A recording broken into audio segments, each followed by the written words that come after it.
단축과 장축, 단축으로 이어지는 앞돌려치기나 비껴치기 형태의 볼들을 정말 많이 씁니다. 그런데 짧은 제각 돌리기나 앞돌리기 형태보다 득점 확률이 더 낮은 경우가 허다합니다. 특히 이적구가 허공에 떠 있을 때 이걸 어떻게 쳐야 하나, 시스템을 알고 계시는 분들은 이걸 수치 몇으로 봐야 되나 하고 머릿속이 복잡해질 때가 한두 번이 아닐 겁니다. 저도 마찬가지의 고민 속에서 오랫동안 볼을 쳐왔습니다. 그리고 역시 제가 얻은 결론은 이 볼의 기준점을 통째로 에워놓고 기준점에서 볼이 이적구가 이동할 때마다 약간의 변형 수치를 더하고 빼서 치는 게 정확하더라 하는 결론에 이르게 됐습니다. 이런 형태의 볼은 기준점 역시 저는 정중앙의 이적구를 기준으로 먼저 삼고 있습니다. 수구는 모두 단축 출발일 때만을 기준으로 하고 있습니다. 단축 4포인트부터 한 포인트씩 옮겨가면서 수치를 내오는데요. 저는 이 수치를 적용할 때 수구수는 별도로 외우지를 않고 이 해당 포인트에서 1쿠션에 보내는 수치를 그냥 적용해서 그걸 통째로 외우고 있습니다. 먼저 수치를 볼까요? 수구수는 단축의 1포인트부터 출발합니다. 별도의 수구값을 따라 앞서 말씀드린 대로 주는 게 아니고 수구에 적힌 숫자가 수구 포인트에 적힌 숫자가 1쿠션으로 보내는 값이다 라고 생각하면 됩니다. 해저는 역시 3팁 기준입니다.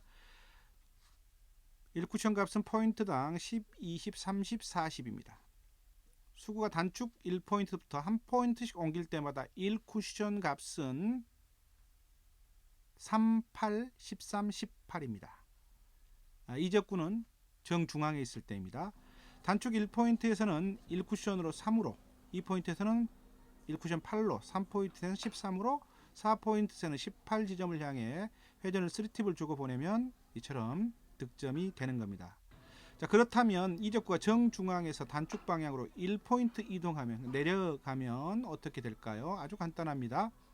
수수별 1쿠션 값만 변하는 겁니다. 복잡하다고 생각하실 것 같아서 미리 말씀드린데요. 전혀 복잡하지 않습니다. 앞서 소개한 이적구 정중앙에 있을 때보다 대략 1쿠션 지점을 7씩 더 길게 보내주면 된다고 생각합니다. 1쿠션 지점입니다.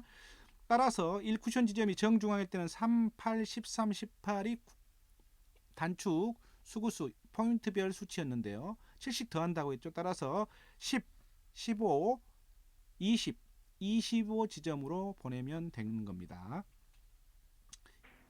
수구가 1포인트 있을 때 10, 2포인트에서 출발할 때 15, 3포인트 20, 4포인트 때 25의 1쿠션 지점으로 보내면 된다는 겁니다.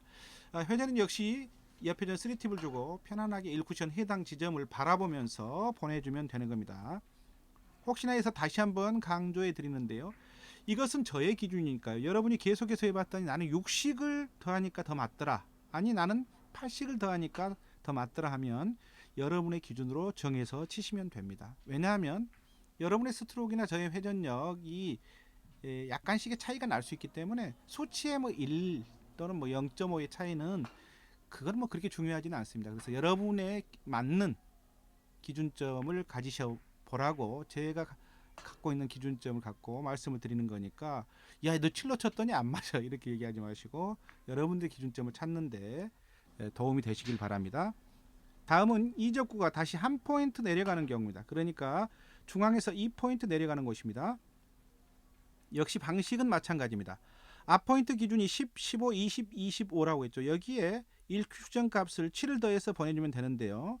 따라서 수구가 1포인트, 2포인트, 3포인트, 4포인트로 가면서 1쿠션 값은 17, 22, 27, 32가 되는 겁니다. 알고 보면 너무 쉽죠. 다만 여기에서 주의해야 할 점은 수구가 1포인트에 있을 때입니다.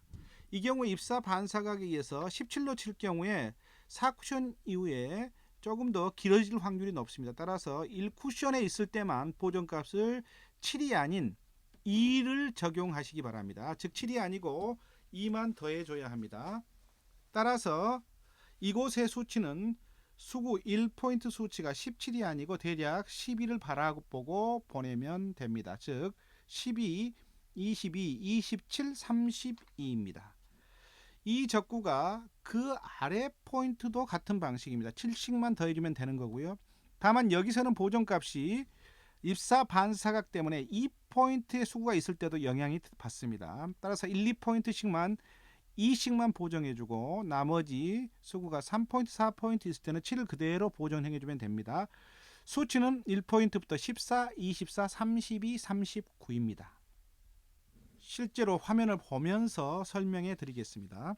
이적구는 중앙에 있습니다. 수구는 단축 4포인트에 있습니다. 1쿠션은 18을 바라보면서 수구를 1적구에 맞춘 뒤 보내주면 자연스럽게 득점이 되는 겁니다. 당연히 볼을 먼저 치는 볼 퍼스트이기 때문에 1쿠션 지점을 바라보면서 들어간다는 것 아시죠? 강하게 치지 마시고요. 부드럽게 보내면 됩니다.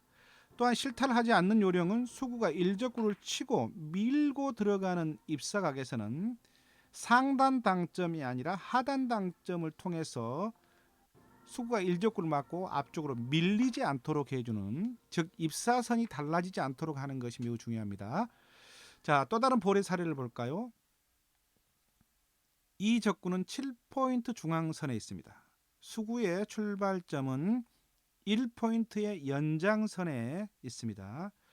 자, 1포인트에서 칠 경우 14라고 했습니다. 수구로 1적구를 마친 뒤에 14를 향해서 1쿠션 14를 향해서 보내면 되는 겁니다. 이 경우는 수구가 1쿠션보다 더 뒤로 나와 있는 각도이기 때문에 1쿠션 14를 바라보고 보내면 실제로는 맞는 1쿠션 지점이 12, 3 정도가 되겠죠. 볼 퍼스트니까요. 바라보고 가니까 그렇습니다. 이 같은 요령은 3쿠션을 치면 당연히 알아둬야 하는 거죠. 처음에는 너무 복잡해 보이지만 늘 말씀드리지만 전혀 실제로 연습해 보시면, 조금만 구장해서 연습해 보시면 여러분만의 기준점을 전혀 어렵지 않게 찾을 수 있습니다. 꼭 투덜대지 마시고 연습해 보시기 바랍니다. 실력 향상에 많은 도움이 될 겁니다. 실타는 줄고 득점 확률이 분명히 높아질 거라고 장담합니다. 연습해 보시기 바랍니다. 다시 한번 정리해 드립니다. 수구가 단축에 있고요. 단장단으로 이어지는 볼 배치입니다. 이 적구가 정중앙에 있을 때 수구가 단축 1포인트, 2포인트, 3포인트, 4포인트일 때 3, 8, 13, 18입니다. 1쿠션의 수치입니다. 여기에서 이 적구가 1포인트 내려오면 수구볼 포인트는 7씩을 더하면 되는데 1쿠션 값이 10, 15, 20, 25로 바뀌게 되는 거고요. 여기서 다시 이 적구가 내려오면 포인트별로 7씩 더하면 되는데 1포인트만 보존값이 7이 아니라 2가 되는 겁니다. 입사 반사각이 변하기 때문입니다. 12, 10, 22, 27, 32가 되는 거죠. 그리고 이 적구가 7포인트 라인에 정중앙 7포인트 라인으로 내려오게 되면 3, 4포인트 보존값은 그대로 7을 주면 되는데 입사 반사각 변화에 의해서 수구가 1포인트, 2포인트인 경우에는 2씩만 보정해서 14, 24, 32, 39가 된다는 겁니다. 자, 이건 제가 쳐본 결과 얻은 저만의 보존값이니까요. 여러분은 이 기준을 토대로 여러분의 타법과 회전력을 통해서 구장에서 연습해 보시고 여러분의 기준점을 꼭 마련해 보시기 바랍니다. 분명히 좋다는 걸 금방 깨달으실 겁니다. 연습해 보십시오. 아하 3쿠션이었습니다.